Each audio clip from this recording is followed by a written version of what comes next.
Excellences, Mesdames, Messieurs les membres du gouvernement et des autres institutions tchadiennes, Excellences, Messieurs, Mesdames les membres du corps diplomatique, distingués invités, Mesdames, Messieurs, en attendant le message du président de la Commission, je me permets de vous faire part maintenant de quelques observations en ma qualité de haut représentant de l'Union africaine au Tchad. Monsieur le ministre d'État, je voudrais d'abord vous féliciter très sincèrement pour votre implication personnelle dans l'organisation de la journée de l'Afrique, qui est aussi pour l'organisation de la journée de l'Afrique, journée qui est avant tout la journée de chaque État membre de l'Union africaine. Une telle implication traduit votre engagement constant et celui de votre pays en faveur des nobles idéaux de notre organisation relatifs à la paix, à la sécurité, à la stabilité et au développement multidimensionnel, durable et inclusif. Tenez, il y a à peine 2 jours, j'ai été invité à participer à une cérémonie.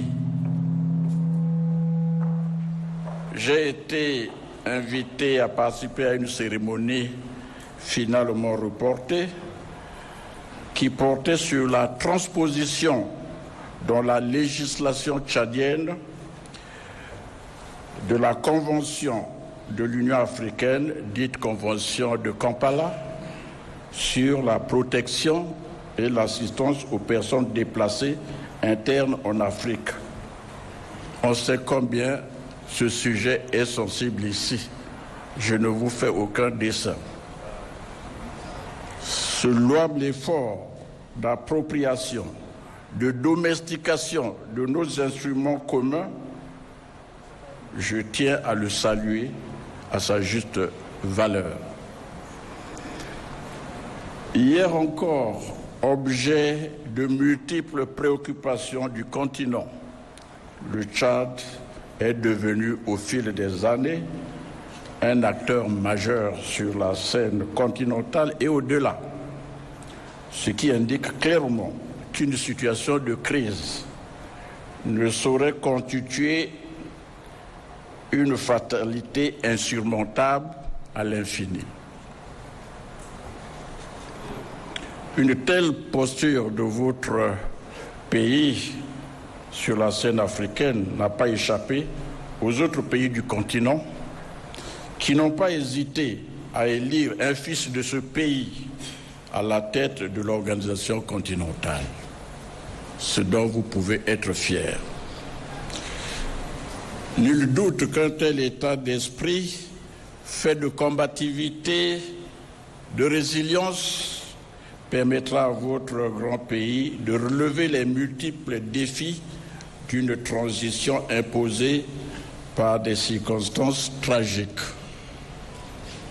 Soyez donc assurés, chers frères, chères sœurs tchadiens, de l'accompagnement du processus en cours par l'Union africaine dans la mise en œuvre des résolutions du dialogue national inclusif et souverain pour permettre à votre pays d'organiser dans les délais prévus le retour à un ordre constitutionnel au terme d'élections démocratiques libres, transparentes, crédibles, surtout dans un climat de paix.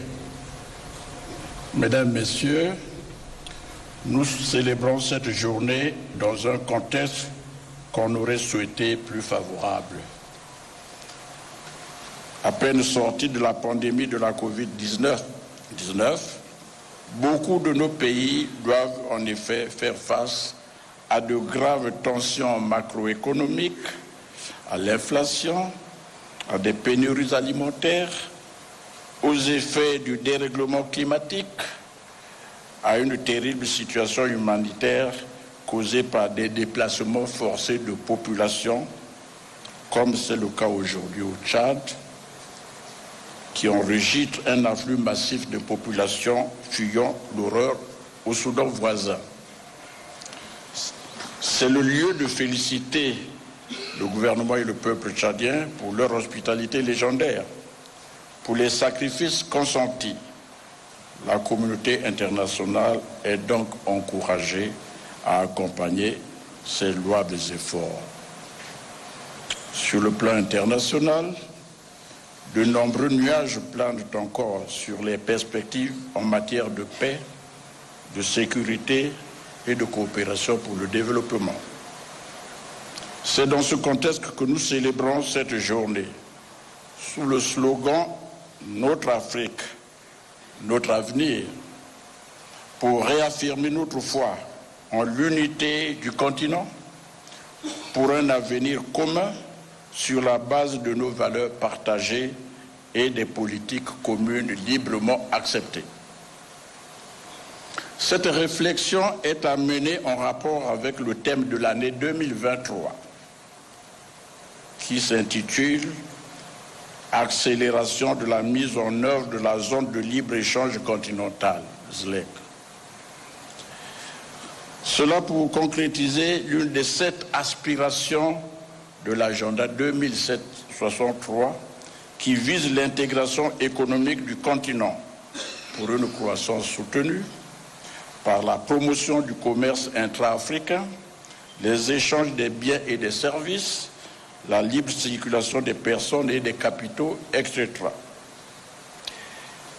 Une ambition qui permettra à l'Afrique de devenir la plus grande zone de libre-échange au monde. Nous ne rêvons pas. C'est un vaste projet, certes, mais en Afrique, la sagesse affirme que le plus long voyage commence par le premier pas. Osons donc franchir ce cap et maintenant.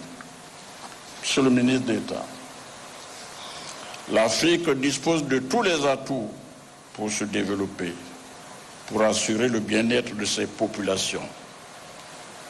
Immenses ressources naturelles, population jeune en majorité, femmes et jeunes filles très engagées dans la vie quotidienne.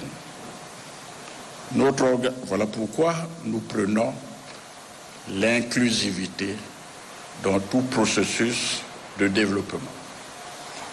Notre organisation dispose également d'une vaste production normative, conceptuelle et programmatique, assortie de calendriers d'exécution. La vision contenue dans l'agenda 2063 fixe l'horizon à atteindre au cours des 40 prochaines années, puisque 10 années viennent de s'écouler. Le chemin est donc encore lent. Nos peuples ont soif de démocratie, de paix, de respect, de développement, de bien-être. Le triste spectacle d'une Méditerranée devenue un tombeau à ciel ouvert pour nos jeunes en quête d'un avenir meilleur ne doit pas continuer à être assimilé au naufrage de nos politiques. Nos peuples attendent de nous un leadership visionnaire, proactif, fait d'engagement, de volonté politique, de panafricanisme qu'il faut raviver. Ce sont des mots, certes, mais des mots propres à construire des projets concrets.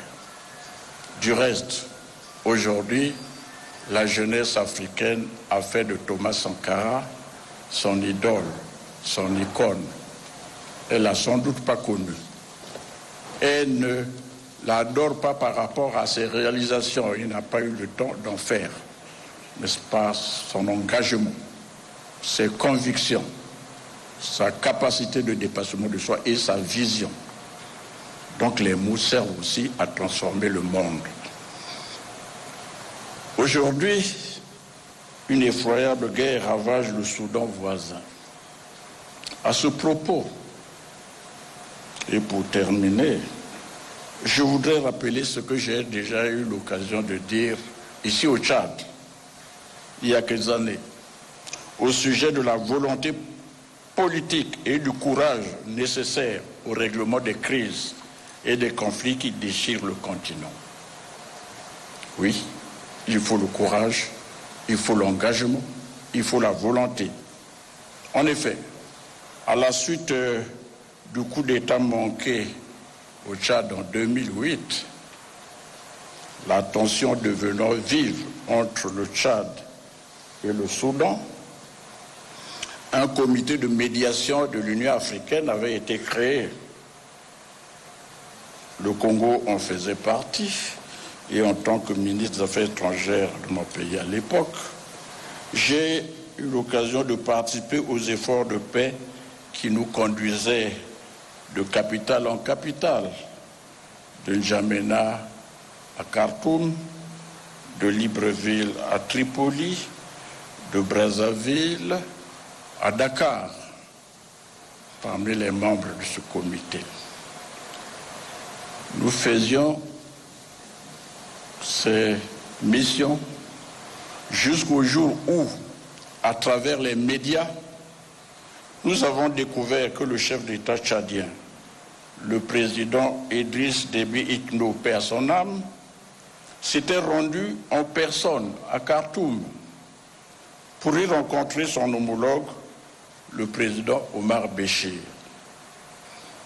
Grand étonnement. Et la crise a été réglée au sommet, sans médiation, mettant de ce fait les médiateurs que nous étions au chômage.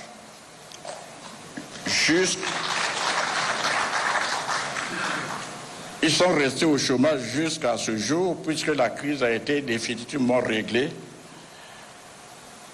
Au chômage jusqu'à ce jour, c'est vrai, du moins sur ce dossier précis. Je vous souhaite un joyeux anniversaire. Vive l'Afrique, vive les peuples africains, je vous remercie.